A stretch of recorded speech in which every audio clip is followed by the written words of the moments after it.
స్వామి. శ్రీ శంభుతనయునకు జయ మంగళ మనది సిద్ధి వినాయకునకు.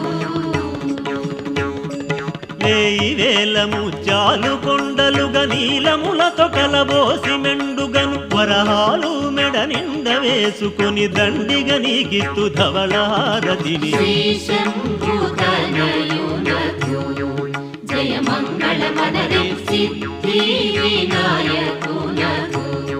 శుభ మంగళ మనది శ్రీ శంభుతనయునకు జయ మంగళ మనది సిద్ధి వినాయకునకు. మంగళం మంగళం మార్తాండ తేజునకు మంగళం సర్వజ్ఞ వంది